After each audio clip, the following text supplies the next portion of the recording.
YouTube and welcome back to Mr. and the BJD channel on YouTube.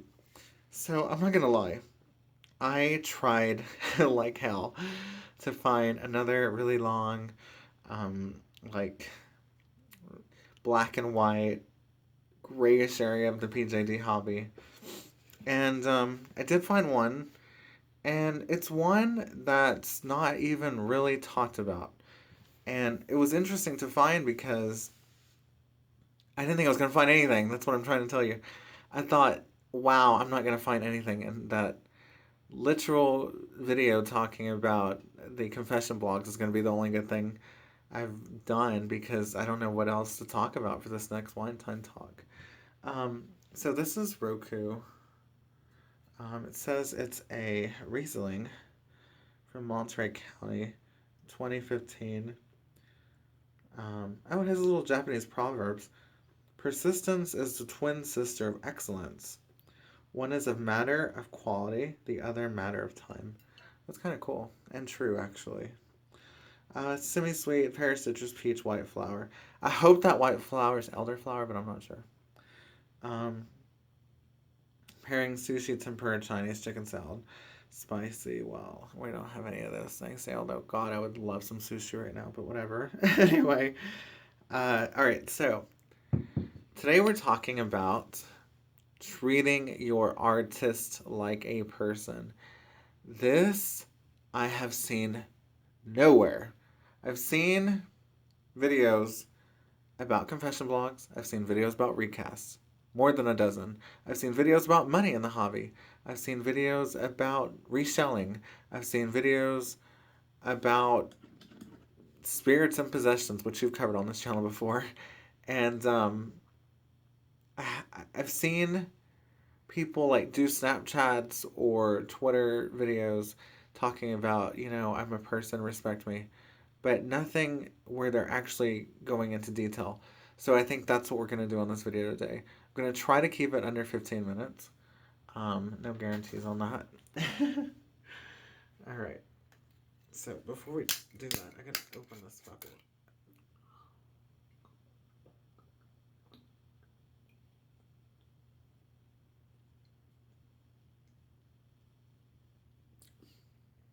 Oh, that's good.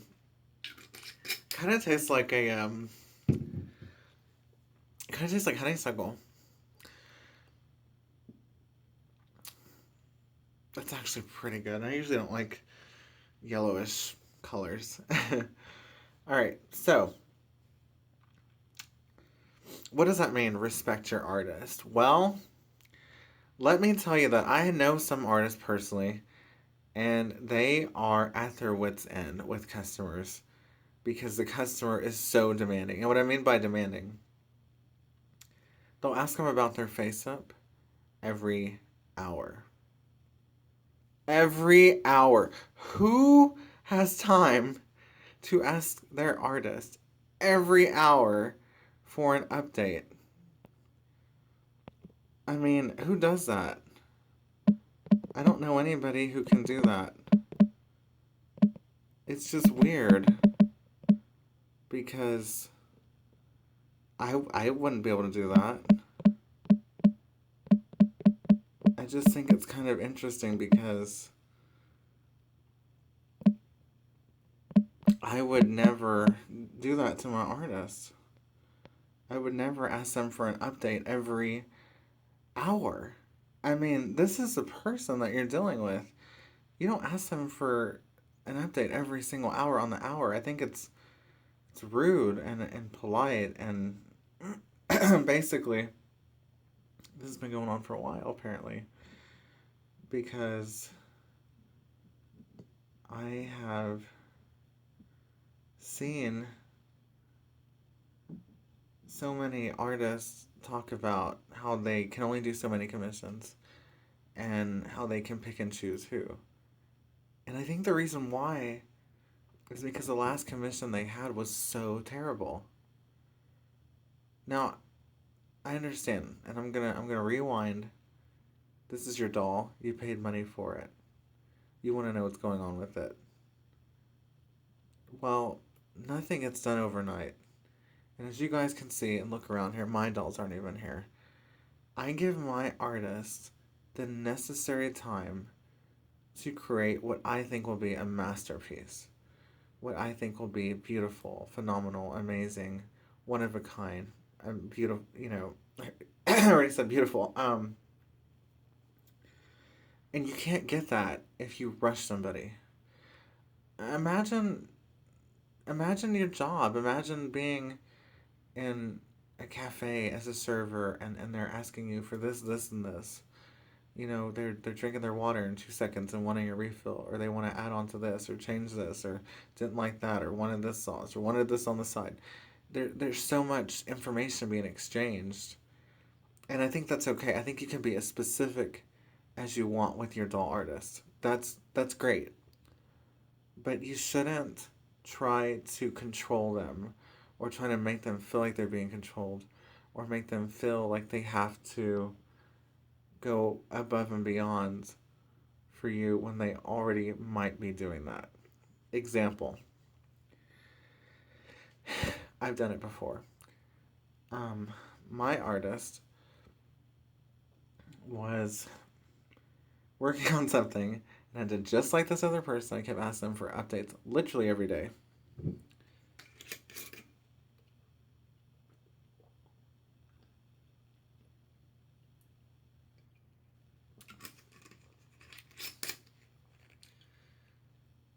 So when I finally got the doll, guess what?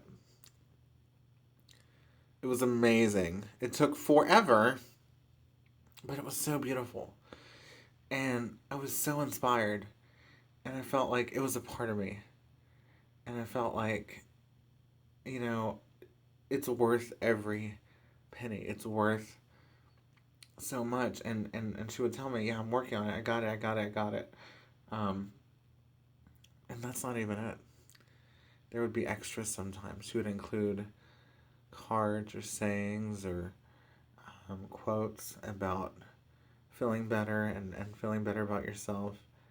And, we started out as artists and, I guess, commissioner to artist and best friend. To me, she is part of my family now. And so many people from the outside of the hobby will say, no, that's too long, and, the doll's gonna yellow, and this and that and the other. Doll's gonna yellow anyway. That's another video. But you guys have got to respect the artist. We cannot rush them for something that is going to be beautiful and amazing. And you're right. Sometimes it doesn't work out. Had an artist years and years ago who completely destroyed a doll. She literally cut into the resin, which is crazy and extreme and kind of insane. Now, granted, I did sign a release form that said she could do that, but that was before I read all about respirators and that you should never inhale resin and all this other crazy stuff that can kill you. And then I felt really bad about it because I felt like, oh my God, what did I have the artist do? So that is on me. Now, obviously, she didn't have to do it, but we get so demanding with our artists. We get so on them, and it's not just the BJD artist. This is the one that I wanted to talk about because nobody ever talks about it. It's also the other artists who go unnamed all the time, every day. The artists who make miniature cookies, the artists who make miniature ribs, the artists who make purses, the artists who make dresses, the artists who make headbands, the artists who make wigs, especially, there's a ton of those, the artists who do accessories, the artists who create eyes. All of these people are part of your overall, end all, be all, basically your reveal of your new doll, of your transformation, of your creation. And if it's rushed, it's gonna look rushed. Trust me, I know.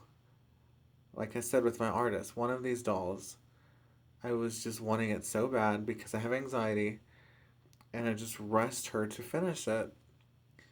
So when she did, I'll explain in just a second. It's not like last week where my throat's closing. I just have a little bit of allergies running.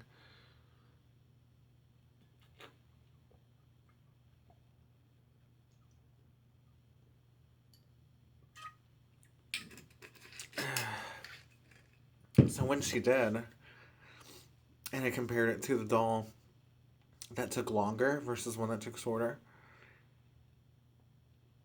they're not really big noticeable things, but the best way I can describe it is one looked more realistic and the other one looked more generic, like painted by the company.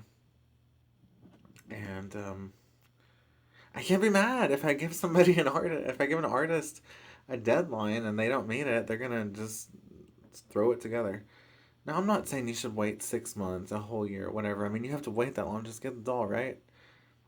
But I'm saying treat your artist like a human being. That is a human person you're talking about. They are real human flesh and bone. They have a heart just like you. They have beliefs just like you. They have a family just like you. They have a social life just like you.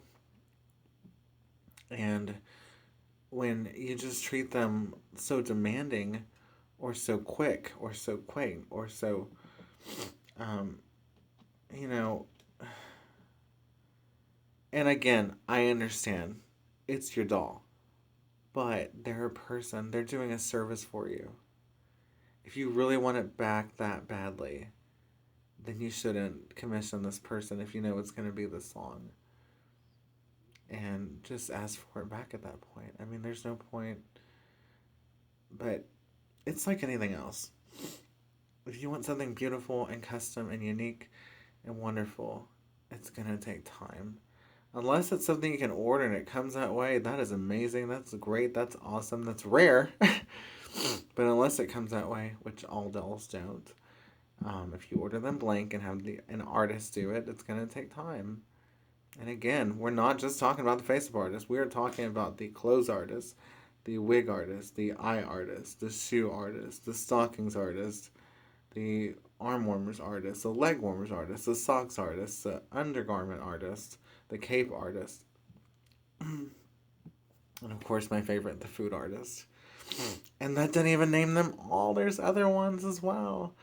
There are so many cool things in this hobby, especially in the accessories, and they're all made by artists.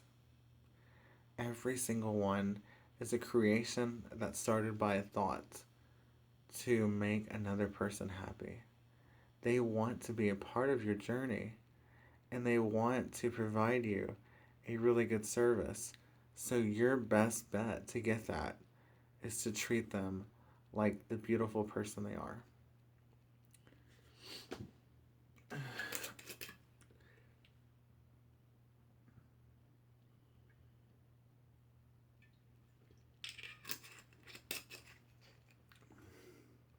Look, I know it's hard.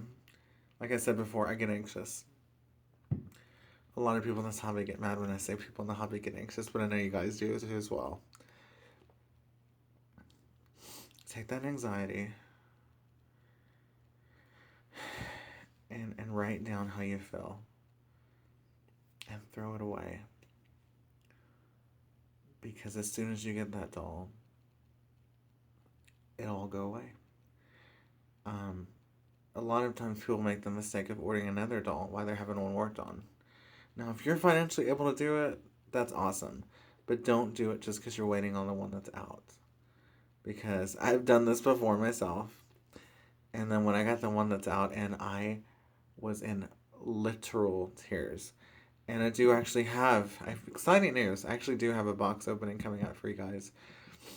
And it's taken a while, but I think it's gonna be so pretty. So if you want to see me cry, subscribe, hit the notifications bar, and leave a comment below if you like this video. I think there's not much more to say about it than that. I'm gonna have to run my nose again. And we're actually gonna end on time. That's awesome. All right, guys, stay safe. Thank you for watching. You Missonites are my favorite. Please leave a comment below about a question you want to ask me for my next Wine Time talk, which will be at the end of June. And have a great day.